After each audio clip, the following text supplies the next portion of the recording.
Welcome back to the After Hours Society podcast. Tonight we're diving deep. Oh, sorry. No, you go ahead. Oh, all right. Tonight we are diving into a story that a listener sent us. Ooh, yeah. And let me tell you, Yeah. it's a real head scratcher. It is. It's from It's a Reddit yeah. post. From the subreddit. It is. It's called Airport's Kiss. And it's about a relationship that is so unusual. It's got me questioning like everything I thought I knew about love. Well, without giving too much away, I can tell you this story definitely throws a wrench in those traditional, like, romantic and platonic categories that we try to stuff relationships into. Yeah, exactly. Yeah. So our listener's story starts off pretty normal. Okay. He meets this woman through his uncle. She's the daughter of his uncle's girlfriend. Okay. And they're about the same age. And the families are close. Right. They see each other a lot. Yeah. So naturally, everyone starts joking about them being cousins. It's interesting how families use that cousin label, isn't it? Yeah. It's almost like a way to acknowledge a connection that's close but not quite romantic, especially with young people. Yeah. But in this case, the cousin thing kind of seems to stick even as the relationship gets a little more complicated. Right. And it gets complicated fast. Okay. They start chatting online for hours, really looking forward to those monthly family gatherings just to see each other. Oh. There's even this funny story about how they both pretended to be religious to please their moms. Ah. And ended up ditching church to hang out and share their first kiss. Like a classic case of rebellion leading to romance, or at least something resembling romance. Yeah. But even at this point, there are hints that their bond is developing into something more unique. Okay. He describes feeling completely comfortable with her, like they can truly be themselves around each other. Yeah. And it's not just teenage infatuation either. Right. They end up living in different cities. But because she's a flight attendant, they manage to meet up somewhat regularly. That makes it easier. Yeah. Yeah. He even mentions that they're sometimes mistaken for actual cousins when they're out together. Oh, wow. Which just adds to the whole blurred lines situation. That blurring of lines is really at the heart of this story, isn't it? Yeah. Makes you wonder if maybe those rigid categories we use, platonic, romantic, family, are actually too limiting to capture the complexities of human connection. I'm with you on that. Yeah. And speaking of complex, Okay. hold on to your hats, folks. Right. Because things are about to get messy. Oh. He talks about reuniting with her after being apart for a year. Okay. And in that time, she started dating someone else. Which in most conventional relationships would signal a clear boundary. Yeah. Yet their story takes a turn that challenges those assumptions. Okay. They end up being intimate despite her having a boyfriend. Okay, I can already hear some eyebrows raising out there. Yeah. But before you jump to conclusions, hear me out. Okay. When he confronts her about it, she argues that their connection is so special, so deep, that it exists outside the bounds of typical relationships. She even says that any good person wouldn't feel threatened by it.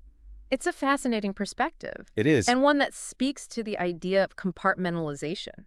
Oh, interesting. Could she be genuinely convinced that this intense bond she has with the poster doesn't diminish or conflict with her romantic feelings for her boyfriend? That's what's so wild about this story. It forces you to consider possibilities outside of your own relationship framework. Yeah. But even the poster himself is clearly struggling with it. Right. He understands her point of view to an extent. Okay. But there's still this sense of confusion, like some unspoken rule has been broken. And who wouldn't feel conflicted? He's experiencing what psychologists call cognitive dissonance, holding two seemingly contradictory beliefs at the same time. Right. On the one hand, there's this deep emotional connection with this woman. On the other, there's the societal norm that says being intimate with someone who's dating someone else is wrong. It's a real tug of war between the head and the heart. Yeah. And honestly, I'm not even sure where I land on it. Yeah, it's tough. Before we dive deeper into that emotional roller coaster, though, I just want to remind all of you amazing listeners out there to like and subscribe to the After Hours Society podcast. Yes, please do. It really helps us out. We appreciate you being here with us as we try to untangle this complicated tale. All right, back to the story. Okay. So after this whole intimacy situation, they decide to create some distance, keeping things strictly platonic for a while. But their story doesn't end there, so they're trying to keep things platonic. Right. But then they have this recent meeting where they spend 3 days together. Okay. Just hanging out, having fun. No romantic tension. At least that's what he says. Which, on the surface, seems to support this idea that they can exist in this sort of undefined space. Yeah. They enjoy each other's company without it necessarily needing to be labeled as romantic. Right. But then on the very first day of this happy reunion, she drops a bombshell. Oh. She's engaged. Whoa, to the boyfriend. To that boyfriend, yeah. Talk about mixed signals, right? Yeah. You'd think that would have completely changed the dynamic of their trip, but he insists that it didn't. They were still able to be happy for each other and enjoy their time together. What's fascinating here is how this could tie into the concept of limerence. Okay. It's this intense state of infatuation, often characterized by intrusive thoughts and a longing for reciprocation. Right. Perhaps their time apart, coupled with the knowledge that she was in a serious relationship, intensified those feelings of limerence. So even though he was trying to maintain a platonic distance, those underlying feelings might have been bubbling under the surface. Exactly, and her engagement could have acted as a catalyst, making those suppressed emotions even more potent. Okay, so there's this underlying tension, maybe even some unresolved feelings on his part. Right. And then comes the airport farewell. Yes, the airport scene. It's almost like a movie cliche, isn't it? Totally.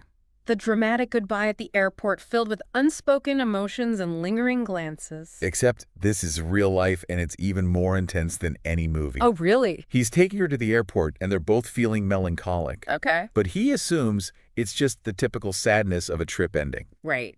But then she does the unthinkable. What? She's already gone through security, but suddenly stops in air, turns around and runs back to him. In the middle of a crowded airport, that takes guts. I know, right? And it speaks volumes about the intensity of her feelings in that moment. She throws her arms around him and kisses him. Whoa. A full-on passionate kiss right there in front of her shocked colleagues. Oh, my God. Who, remember, only know him as her cousin. This is where the relationship escalator analogy comes in. Huh? Society often dictates that relationships should progress in a linear fashion, dating, exclusivity, marriage, and so on. Yeah. But this kiss throws that whole concept out the window. Wow. It's a sudden, dramatic leap forward that defies any conventional expectations. And he describes it as the most genuine, heartfelt kiss they've ever shared. Wow. He even felt her tears on his lips. Oh, wow. But then, just as abruptly as it started, it's over. Oh, She pulls away and runs back towards her gate, crying but smiling. It's like she needed to express some deep, unspoken emotion. Yeah. But the context of her engagement and their complicated history made it impossible to articulate, so she channeled it all into that one intense kiss. It's almost like a physical manifestation of all those years of unspoken feelings and blurred lines. Right. What does it mean? Yeah. Was it a goodbye? A confession? A moment of weakness? That's the million-dollar question, isn't it? It is. And unfortunately, the Reddit post ends there, leaving us with this unresolved tension and a whole lot of unanswered questions. So frustrating. But that's part of what makes this story so captivating. Yeah. It invites us to analyze the psychology of these characters, to explore the nuances of human connection, and to question our own assumptions about love and relationships. Absolutely. This deep dive has been a wild ride so far, and we're not done yet. But before we continue, let me remind you to hit that like button and subscribe to the After Our Society podcast. Yes, please do. We're here every week unpacking fascinating stories and ideas just like this one. We love having you along for the ride. So we're left with this image of her running back through security after this incredibly intense kiss. It's like something out of a romantic comedy, except it's happening to real people with real messy emotions. What do you think was going through her head at that moment? It's impossible to know for sure, but we can speculate based on what we know about her. She clearly values this connection with the poster, but she's also committed to her fiancé. Perhaps the kiss was a way to acknowledge the depth of her feelings for the poster without jeopardizing her engagement. So maybe she was trying to have her cake and eat it too, saying goodbye to this intense, undefined relationship while still holding on to the promise of a conventional future with her fiancé. It's possible, or maybe the kiss was a moment of clarity for her. Perhaps it made her realize that she can't compartmentalize her feelings forever, that maybe those neat little boxes of romantic and platonic don't truly encompass the complexity of her emotions. That raises the question of whether such a deep, non-romantic connection can truly exist long-term. Is it sustainable to have this level of emotional intimacy with someone without it eventually spilling over into something more? It's a fascinating question, and one that relationship therapists debate all the time. Some argue that any intense emotional connection, especially one that involves physical intimacy, will inevitably lead to romantic feelings. Others believe that it's possible to maintain strong, non-romantic bonds provided both parties are clear about their boundaries and expectations. Which brings us back to the poster. He's obviously wrestling with a lot of complex emotions. How do you think that airport kiss impacted him? I imagine it threw a major wrench in his attempts to move on and view their relationship as purely platonic. He might be feeling a resurgence of those limerent feelings, that longing for reciprocation, or maybe the kiss served as a confirmation of what he already knew deep down, that their connection was always more than just friendship. It's a lot to process, that's for sure. Mm-hmm. And unfortunately, the Reddit post leaves us hanging. We don't know what happened next, whether they stayed in touch or if that airport kiss marked the end of their unusual relationship. But that open ending is what makes this story so thought-provoking. It forces us to consider the different ways we experience and express love. It challenges us to question whether those societal norms and relationship expectations actually serve us, or if maybe there's room for something more nuanced, something that defies easy categorization. I love that. It's a reminder that human connection is messy and complicated and beautiful all at the same time. And sometimes the most meaningful relationships are the ones that don't fit neatly into any box. Well said. And who knows, maybe someday we'll get an update from our listener and find out what happened after that unforgettable airport kiss. That would be amazing. But until then, we can all keep pondering the possibilities, exploring those gray areas of human connection, and maybe even questioning our own assumptions about love and relationships. Exactly.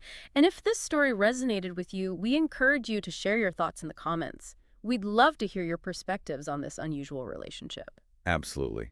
And before we wrap up, one last reminder to like and subscribe to the After Hours Society podcast for more deep dives into fascinating stories and ideas just like this one. We're so grateful for your support. Thank you for listening to the After Hours Society podcast. And don't forget to like and subscribe. We'll see you next time for another deep dive.